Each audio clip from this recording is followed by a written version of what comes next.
एक वचन पढ़ो अपनी स्क्रीन के ऊपर, पहला कुरिन्थिया 4 उसकी 19 आयत। कहता परंतु प्रभु ने चाहा तो मैं तुम्हारे पास शीघ्र ही आऊंगा, उन फूले हुओं की बातों को नहीं परंतु उनकी सामर्थ को जान लूंगा, क्योंकि परमेश्वर का राज्य बातों में नहीं परंतु सामर्थ में है। सुनो, कुरिन्थिया चर्च, जिस चर्च को पौलुस ने यह मैसेज लिखा था, वो चर्च बहुत घमंडी थी, क्योंकि उस चर्च को बाइबल का बहुत ज्ञान था। मैं दूसरे ज्ञान की बात नहीं कर रहा हूं, मैं संसारिक इंटेलेक्चुअल, मैं एकेडमिक ज्ञान की बात नहीं कर रहा हूं, मैं आत्मिक ज्ञान की, मैं बाइबल के ज्ञान की बात कर रहा हूं। पौलुस फिर भी उनसे नाराज था, क्योंकि वचन कहता है कि वो अपने ज्ञान की बातों के कारण इतने घमंडी थे कि हमें बाइबल की नॉलेज है, लेकिन पौलुस ने कहा परमेश्वर का राज्य बातों में नहीं परंतु सामर्थ में है। और पौलुस ने कहा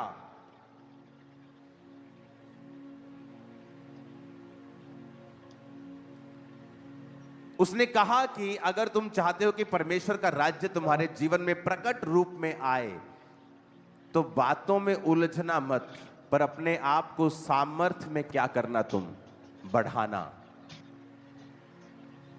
तुम्हें पता है जीसस क्राइस्ट हील करते हैं, तुम्हें पता है जीसस क्राइस्ट सुरक्षा देते हैं, तुम्हें पता है प्रभु यीशु मसीह छुटकारा देते हैं, पर एक समय आता है जब आप बीमार होते हैं और आपने आपका पढ़ा हुआ वचन और आपका सुना हुआ वचन अब आपके काम में नहीं आ रहा है, क्योंकि एक पॉइंट था जो आप मिस कर गए। वो पॉइंट ये था कि आप सामर्थ्य में नहीं बढ़े,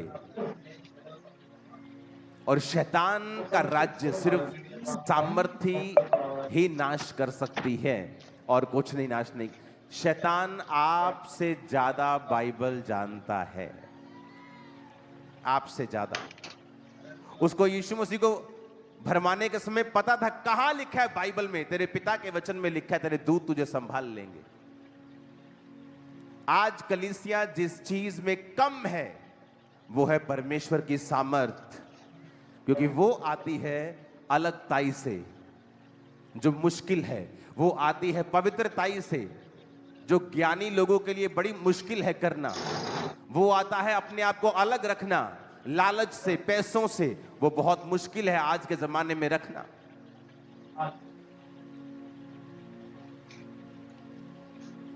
उसने कहा परमेश्वर का राज्य कहां है? सामर्थ्य में। जब आप सामर्थ्य रीति से प्रचार करेंगे, छुड़ाएंगे लोगों को, तो परमेश्वर का राज्य लिखा तुम्हारे बीच में होगा। अपने घरों में जाओ, घुटने लगाओ और खुदा से सामर्थ्य को मांगो कि प्रभु तेरा राज्य कहां है? सामर्थ्य में है। मुझे बाइबल का ज्ञान है, मैं कई बार आपको सिर्फ बाइबल की गहरी बातें बताता हूं, सिर्फ प्रचार करता हूं 2-2 घंटे, हीलिंग के लिए प्रेयर भी नहीं करता हूं उस दिन। लेकिन फिर भी उसने कहा अच्छी बात है आप वचन का ज्ञान लो, लेकिन एक बात समझ लो, परमेश्वर का राज्य बातों में नहीं, कहां है? सामर्थ्य में है उसका राज्य। कुरिन्थिया कलीसिया बहुत फूली हुई थी। कहता अब मैं जब तुम में आऊंगा तो उन फूले हुओं की बातों को नहीं परंतु उनकी सामर्थ्य से जान लूंगा कि ये रियल क्रिश्चियन है या सिर्फ बातें ही करते हैं वचन की और ज्ञान की। क्या ये बातें ही करते हैं या ये सामर्थ्य भी हैं? क्या ये दुष्ट आत्माओं को निकाल सकते हैं?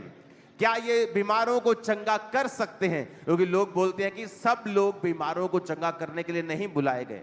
हां, ये सच है, लेकिन हर व्यक्ति सुपरनैचुरल अनॉइंटिंग में चलने के लिए बुलाया गया है, ये सच है। अगर वो हीलिंग नहीं करेगा, वो भविष्यवाणी के वरदान में होगा। बाइबल कहती है 7 व्यक्ति जिनको खाना बनाने के लिए चुना गया था, वो भी लंगड़ों को चलाते थे, वो भी हीलिंग्स, डिलीवरेंसेस करते थे। तो पौलुस ने कह दिया डायरेक्ट, कहता परमेश्वर का राज्य बातों में नहीं है परंतु, पढ़ो अपनी स्क्रीन को, देखो देखो देखो स्क्रीन के ऊपर देखो क्या लिखा है। कहता परमेश्वर का राज्य बातों में है ही नहीं, पर कहता सामर्थ्य में है, पावर में है, जो घुटने टेकने पर ही मिलती है, जो अलग ताई करने पे ही मिलती है, जो इसी शर्त पे मिलती है कि आप अपने हैबिचुअल सिंस को, जिन पाप में आप बार बार गिरते हैं, जो आपकी कमजोरी है, जब तक आप उस पे कब्जा नहीं कर लेते हैं और अपने आप को अलग नहीं कर देते हैं, तब तक परमेश्वर आपको सामर्थ पाने के योग्य नहीं गिनता है। चाहे आप टाइदर हैं, आप प्रेयरफुल हैं, आप फास्टिंग करते हैं, जब तक आप जीते नहीं हैं अपने ऊपर, तब तक आप सामर्थ पाने के काबिल नहीं हैं। चाहे वो शरीर का कोई भी काम हो, चाहे आपका फूड के ऊपर कंट्रोल ना करना ही हो, यह भी परमेश्वर के लिए सामने गुनाह है। गुस्सा आना, नहीं रोजा कल रखेंगे, आज नहीं, आज भूख लगी है, बार बार एक ही पाप में गिरना, व्यभिचार में गिरना, चोरी करना। कहता जब तक तुम इन चीजों के ऊपर कब्जा नहीं करते हो, तुम सामर्थ पाने के योग्य नहीं हो। और जब तक तुम में सामर्थ नहीं होगी, तुम बंधनों से आजाद नहीं होंगे, क्योंकि परमेश्वर का राज्य बातों में नहीं बल्कि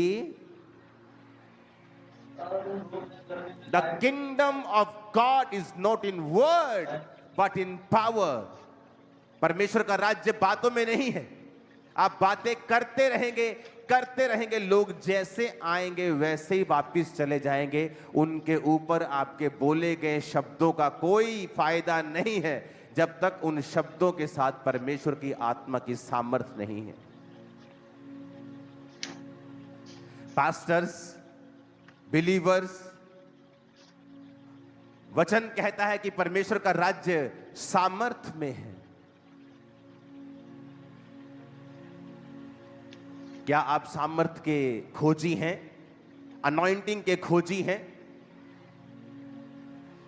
क्योंकि जब मैं नया विश्वासी था तो हमारी 90% प्रार्थना यही होती थी, हे प्रभु अपनी सामर्थ्य से हमें भर। क्योंकि जब पावर आपकी लाइफ में आती है, डुनामिस, अद्भुत काम करने की शक्ति, सुपरनैचुरल काम करने की शक्ति जो मेडिकल साइंस नहीं कर सकती, जब वो पावर आपकी लाइफ में आती है, फिर आप देखते जो मेडिकली इनक्योरेबल था, जो चीजें पॉसिबल नहीं हो रही थी, वो चर्च में आके टेस्टिमनी दे रहे हैं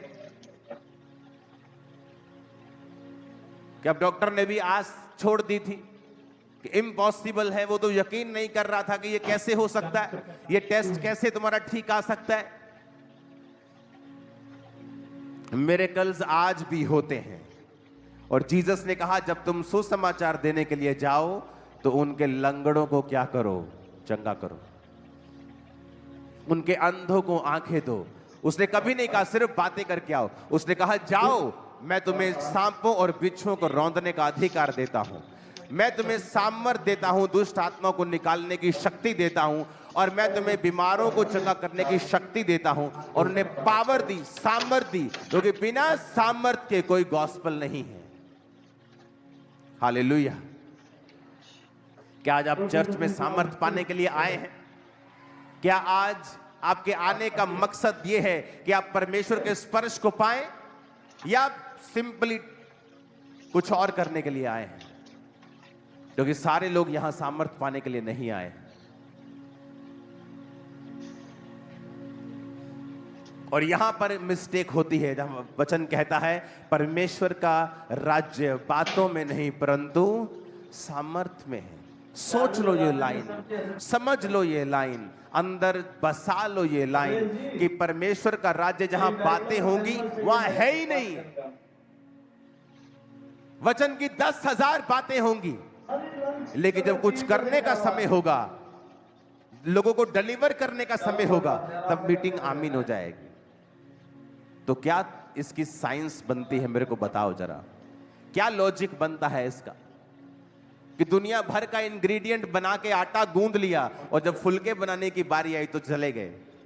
तो क्या लॉजिक है उसका कि 10,000 बातें की लेकिन सामर्थ्य के साथ लोगों को डिलीवर नहीं किया, तो क्या लॉजिक है उसका?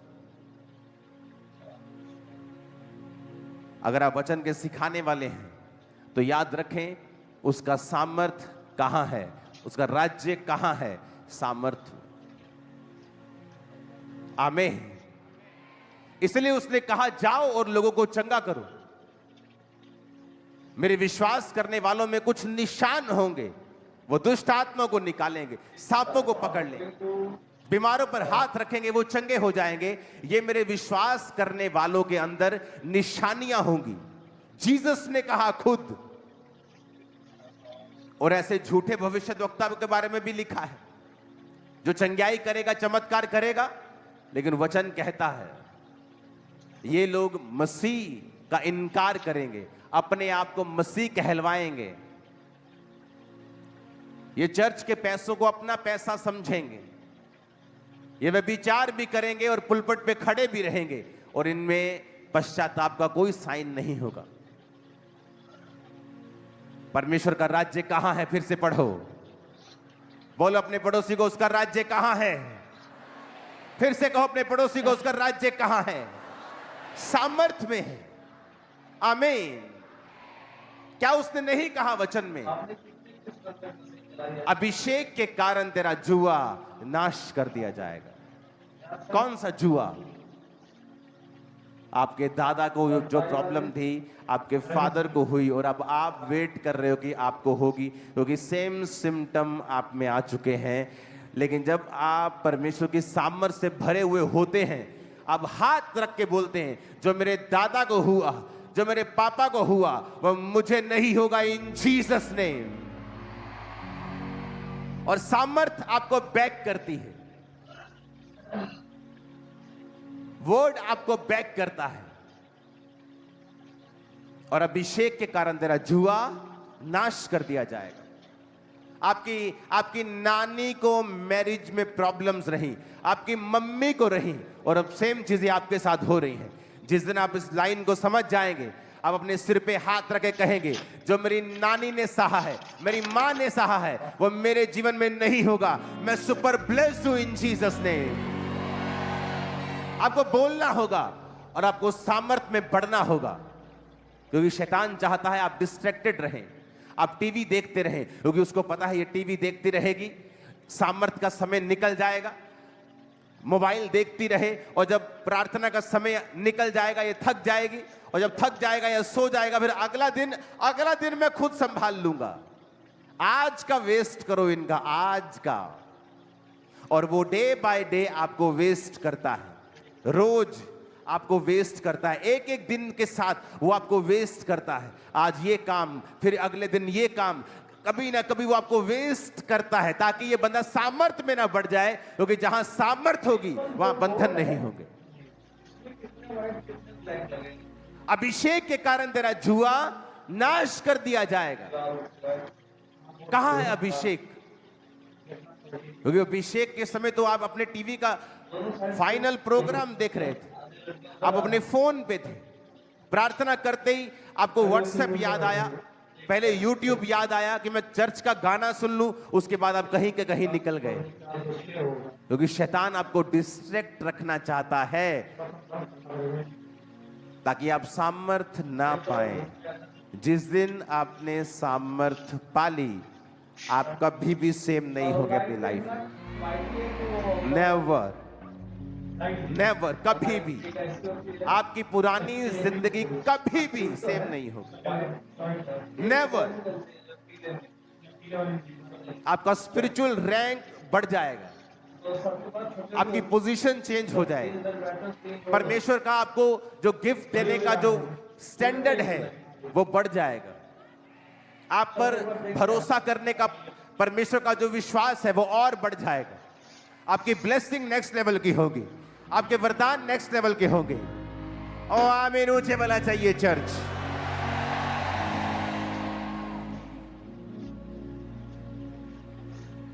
जब मैंने कहा मुझे बड़ी जगह चाहिए, मेरे पास चर्च नहीं है, आज मैं हैरान होता हूं, 50 लोग 100 लोग होते हैं पास्टर के पास और वो कहते हैं हम बहुत दुखी हैं, हमारे पास जगह नहीं। मेरे पास 7,000 की कलीसिया थी और मेरे पास जगह नहीं थी। 7,000। आप इमेजिन कर सकते हैं क्या? आज जिनको बातें आती है इंटरनेट के ऊपर, कभी उनको पूछना कि जिस समय ये चर्च 25,000 की थी, मैं किराए के मकान में रहता था। आज उनको मेरे 2 मकान नजर आते हैं, लेकिन जिस समय में 25,000 की कलीसिया थी, मैं रेंटेड प्लेस पे था। मुझे याद ही नहीं था मुझे घर बनाना है। इतना बिजी, और लाखों करोड़ों की चैरिटी थी मेरी। हर मंथ लोगों को घर बना के मैं दे रहा था, क्योंकि मेरा अपना पर्सनल पैसा अभी मेरे पास नहीं आया था। चर्च के पैसे से मैं अपना घर नहीं बनाना चाहता था। 2016 में मैं रेंट पे था और 2016 की मीटिंग्स निकाल के देखो, चर्च भरी हुई थी। सबसे बड़ी चर्च थी ये पंजाब की और इंडिया में दूसरे नंबर की थी तब। हालेलुया। लेकिन परमेश्वर ने क्या कहा? जब मैं गया, मैंने कहा मुझे चर्च की जगह चाहिए 2011। उन्होंने कहा नहीं, तुझे जगह नहीं चाहिए, तुझे सामर्थ्य चाहिए। और उस समय मैं सामर्थी था, पावरफुल था, हीलिंग डिलीवरेंस होती थी। लेकिन अभी भी तुझे क्या चाहिए? सामर्थ्य चाहिए। मैंने 40 रोजे रखे, फिर 40 रोजे रखे, और एक पास्टर आके मुझसे कहता है कि प्रभु का आत्मा मुझसे कह रहा है तुझे हीलिंग चाहिए या सामर्थ्य चाहिए, पहले क्या चाहिए? इमेजिन करो, जिस चीज के लिए आप पूरा साल रोजे रख रहे हैं और आपकी चर्च आपके साथ मेहनत कर रही है कि इस भाई का काम हो जाए। और जब मैं उन अंदर मिला, मैंने कहा मुझे सामर्थ्य चाहिए। पवित्र आत्मा ने मुझसे कहा सामर्थ्य को मांग। कहते ठीक है, जा तू। मैं आके अपने पास्टर से बोला, मैंने कहा मुझे, अपनी वो एक सिस्टर जी थी उससे बोला, मैंने कहा मैंने बोला है कि मुझे सामर्थ्य चाहिए। और मुझे डांट लगाई उन्होंने कि तेन पता नहीं लगता, नहीं लगता है, असी मेहनत करन डे, तू मेहनत कर रहा वा, तेन पता नहीं, तू फिर सामर्थ कर, प्रभु ने तेन परखिया सी, तू मंगदा चंगियाई। मैंने कहा पवित्र आत्मा ने मुझसे कहा मैं सामर्थ को मांगू। 2006 की बात। सामर्थ में बढ़ा, परमेश्वर ने खामरा में भेजा, सेवकाई स्टार्ट हुई। फिर जगह चाहता था परमेश्वर का, सामर्थ में बढ़ा। 2011, 12, 13, 14 निकला तो हम 5 एकड़ में आए हैं। और हर चीज मेरी लाइफ में मुझे अनॉइंटिंग के जरिए मिली है।